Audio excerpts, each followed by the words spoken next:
I always find it fascinating when people pursue a profession and with such passion as you. What got you interested in this subject?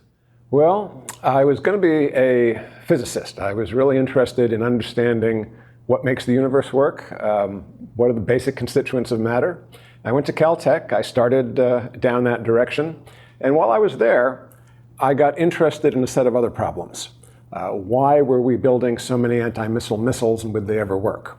Why did the government, with all the advice and scientific expertise at its disposal, often do dumb things? And I started getting interested in human systems, social systems. Why do we have the world that we have? How did it get here? And then I realized, I'd done a good job studying science. I could have told you a little bit about the origins of the Earth, the origins of the universe, but I really didn't know much about the origins of our own culture or about other cultures. And so that opened up a whole new world for me to investigate, and I've been curious and driven by that curiosity ever since. Jack Goldstone is a professor of public policy at George Mason University.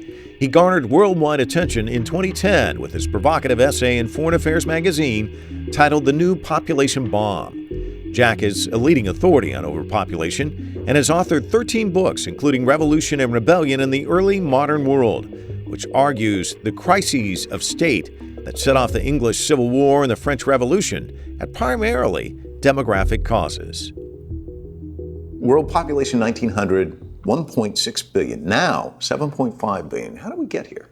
We got here by doing things that are good. We extended human lifespan, we reduced infant mortality, and that unleashed an unexpected and totally unprecedented burst of population growth. It's not as if people said we have to have more people. It was rather we want to have better health. And in fact, now we're kind of doing the opposite. Again, we wanted to have people live longer. We wanted to give women control over their lives, give them access to education. These are great things. But now the result has been to turn this force in the opposite direction. So instead of having lots of children who live longer and stay healthier, we're having fewer and fewer children. And although they do live longer, there's so few of them that they're going to be outnumbered by baby boomers like you and me who are going to last longer than we expected. So both, this explosion of population that occurred in the 20th century and the real slowdown in population growth that we're living through now, that's the result of millions of billions of people doing what they want for their families and hoping it turns out for the best. It's interesting because you lived in California, I did too. When you talk about this, I think of seismic tension, going in different directions. So talk to me about what's the result of that? What do we see? Well, people like to focus on that big number. Population's 7 billion now, going up to 10 billion by mid-century, maybe 11 or 12 billion. But that one number doesn't really give you a sense of what's going on. What's interesting is, as you say, that tension's pulling in opposite directions. So Europe, Japan, they're getting older. The United States, things are slowing down. We're starting to age. China, which was a booming global focus of population growth, they've turned it around completely now. Their population is starting to decline. And at the same time, you've got all of those changes in the slowdown direction. Africa is now starting to benefit from the greater health, greater sanitation, longer lifespans. And so Africa is the one part of the world that really is enjoying, if you can put it that way, a huge population boom. The UN estimates that in just a few short decades, Africa's population will double to 2.5 billion people. The average African woman has 5 children, while the worldwide median is 2 children. Nigeria in particular is growing so fast that by 2050, it may become the 3rd most populous country in the world after China and India. So you've got forces of huge population expansion in the African continent and real population shrinking and aging in other parts. We've never had that tension in human history before. Usually the world was kind of in sync, but now we've got different parts of the world pulling in different directions, and that's going to have big impact on our international security and global economy. Talk to me about that big impact, because the strains are there. Obviously you start thinking about it, water scarcity, food, but it's more than that, isn't it? It's quite a bit more than that. Again, what we're seeing is the result of billions of individual decisions, people looking to get a better life. For millions, that means choosing to move, immigration. So we're seeing now the political consequences in Europe and the United States of the surge in migration that occurred in the last 20, 30 years. Don't jump! Don't jump! More recently, that surge has reached crisis levels in Europe. In 2015, over 1 million migrants and refugees arrived in Europe, mostly by sea, with many perishing along the way. Migration had been driven by migrants coming from the Middle East, especially those fleeing the war in Syria and the disruptions of the Arab Spring.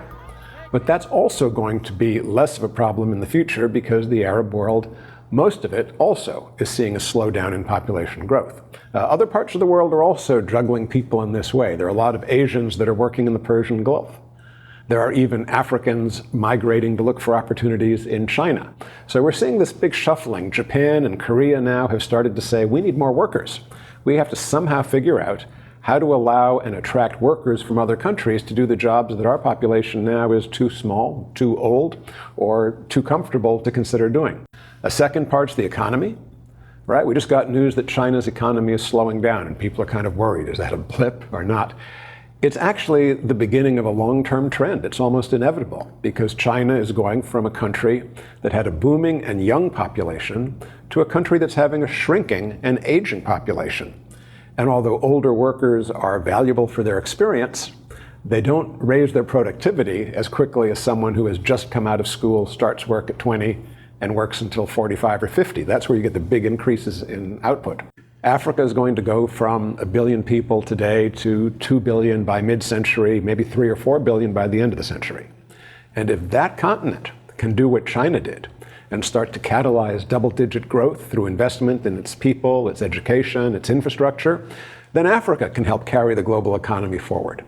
But if you have 2 to 3 billion people in Africa who are struggling with a lack of education, lack of opportunity, and governments that can't provide jobs for their people, then you may see something like we saw in the Middle East in the last 20 years, and that is some decades of turmoil that will drag some of the global economy downward and create streams of refugees. Jack says climate change also affects population. The planet's average surface temperature has risen about 1 degree Celsius since the late 19th century. An uptick driven largely by increased carbon dioxide and other greenhouse gases released into the atmosphere. 2016 was the warmest year on record. One last issue, climate, right? People are concerned. Yes, are we producing too much carbon dioxide? Are we producing too much plastic waste? Yes, but Europe, United States, China, they're taking good steps to reduce that. But all of that will be wasted if the 2 or 3 billion people in Africa during this century cannot get on a trajectory for low waste and fuel-efficient growth. Because if Africa starts to produce just as much greenhouse gas per person as, say, China does today, that will double the output of the world all by itself, just because there are billions of people going from almost no consumption of advanced fossil fuels to a moderate level. So we just kind of have to figure out how can the different parts of the world all make progress in the same direction. Otherwise, these tensions may pull us apart. I don't want to see it happen, but what I tell people about demography, it's like gravity.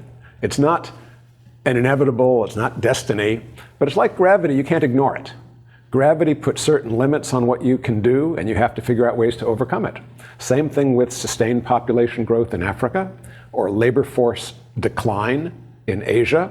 It's a major force, and we have to deal with it realistically, plan, and overcome it if we're going to enjoy the prosperity we've had for the last 20 years and build on that going forward. When we see overpopulation, we do see things. We see famine, we see conflict. Why? Why are those ingredients of all of this, or byproducts of it, so to speak? There's no global food shortage now, and there probably won't be in the future.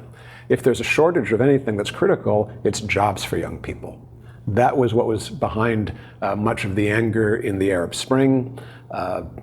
Jobs for older white males is part of what's behind the anger for Europeans and Americans who are protesting their governments. Jack is referring to the protest that led to the ousting of President Ben Ali. In 2011, more than 40% of young Tunisians did not have a job. this day, many of the countries that saw uprisings during the Arab Spring have some of the highest unemployment rates. This has caused some of those same young people to join radical groups. According to the UN, roughly 6,000 Tunisians have left home to join ISIL. We've got a situation here where we don't realize we have made a fundamental change in the structure of our population. That's really the key problem, not overpopulation per se. It'd be nice if I could simply say, oh yeah, overpopulation is it, we just have fewer kids, fixes it. No, it doesn't. You have fewer kids, you simply get a different problem. Right. And the different problem is now you have far fewer young people to support the old people. The older people still want to be supported, they want to be productive, they want to be employed. How do we manage that transition? You just described China, really, kind of in a nutshell. Right. And when you look at China, everyone talks about the social experiment, what a success it was. I mean, you see a lot more women entering the workforce, being very successful. You see people being lifted out of poverty. But once they enter the middle class, they dump the bikes, they've got cars, they run the air conditioners all the time. Yeah. Coal plants are firing like crazy. This kind of gets to the point of what you were talking about, some of the issues with climate change. And when you look at Africa, that continent, if that model is replicated, that's a huge problem moving forward. Right? It is. Think about China. It's fascinating. China is like watching a video of Western history speeded up. So that China went through a set of transitions in economic growth, in industrialization, in urbanization, in just a few decades that took a couple of centuries to unfold in Western Europe. So they have all the problems of air pollution, population growth, population aging, piled very quickly, one after the other. And they've done a brilliant job of managing the growth that China has accomplished, lifting hundreds of millions out of poverty, creating a global middle class level of life in the major cities, starting to realize the Chinese dream for millions, hundreds of millions of people. It's amazing. And whenever I go to China, I think all of this came out so quickly, Shenzhen from nothing to 10 million people in 30 years. So I have tremendous admiration for what China has accomplished. The World Bank has described China's economic growth as the fastest sustained expansion by a major economy in history. The country is home to a burgeoning middle class that topped 400 million people at the end of 2018.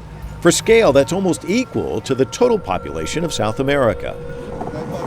But what happens when the population booms in poorer and less politically stable countries like in Afghanistan, which is nearing 4 decades of armed conflict? According to UNESCO, the average Afghan woman has 4 children, but most young Afghans have little access to education. And as of 2017, only 1 in 5 young adults has access to employment. I'm struck by Afghanistan, and there was a reporter with the Los Angeles Times who was able to get access to some of the Taliban prisoners and ask them questions, interview them. And the assumption would be that they signed up for the Taliban because of jihad or because they were against this or that. But a lot of them, it was the 2 reasons were money and meaning. That if they had meaning because they couldn't get a job, they had money through this, they could get married, they could have a dowry, and they could have more kids. But obviously, one of the problems was they were the 4th or 5th child, and there were no jobs. Talk to me about that piece of it, because I don't think people make that linkage. No, I think you're quite correct. In fact, the earlier research I did on population growth and global political dynamics highlighted the relationship between surges of population growth and subsequent periods of widespread rebellion and revolution. So what you mentioned about people joining the Taliban, they're looking for meaning and opportunities to get a little piece of something to build a family or start a life. That's typical for a very large youth cohort that enters the scene facing a constrained economy. Young people don't know how they're going to acquire the resources to start and support a family, and they don't know where they fit in. Because in traditional societies, you could say, well, I'll do what my father did, or I will take over the family farm, or I will go to the nearest city. But if you have a situation where you have 4 or 5 kids and they survive into young adulthood, I mean, most of history, people would have 4 or 5 kids, but only 2 would survive. And they would just follow in their parents' footsteps and you'd have stability. But as you enter this period where 4 or 5 children survive and they're all starting to look for work, it's very hard for them to fit in. And so whether this was the surge of population in 19th century Europe, where you had revolutions in 1830 and 1848, or whether it's what happened in the Arab world, where you had a surge of young people and they flowed into the high schools and the universities, and then when they came out, they couldn't find meaningful work. And they started to say, what's wrong with our society that there's no place for us? And they get drawn to ideologies that say, your meaning, your life will matter if you support this cause. It's kind of a truism of history where you have surging youth populations, there's an amplified risk for civil violence. Let me ask one final question. What are the things that keep you up at night, and where do you see hope?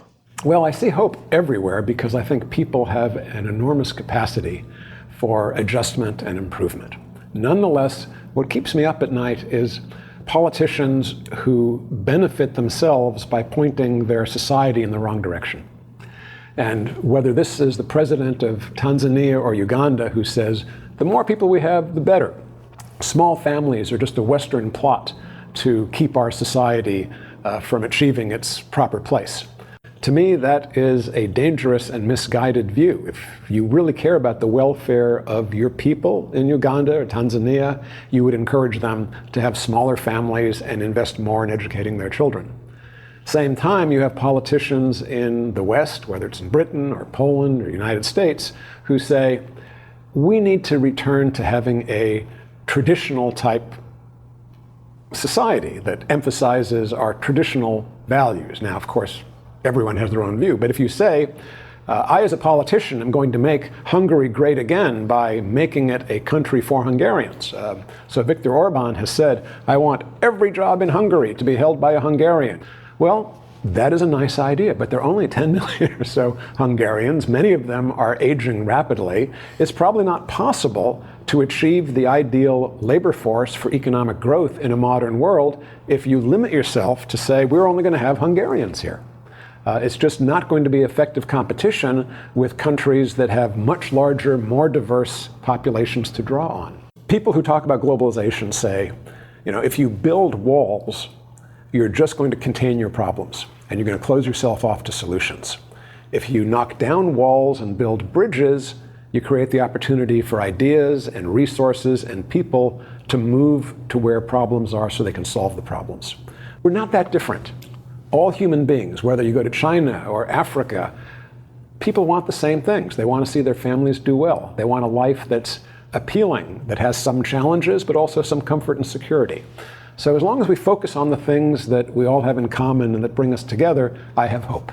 And keep building those bridges, right? Yep. All right. Yeah. Great to talk to you. Thanks so much. Thanks.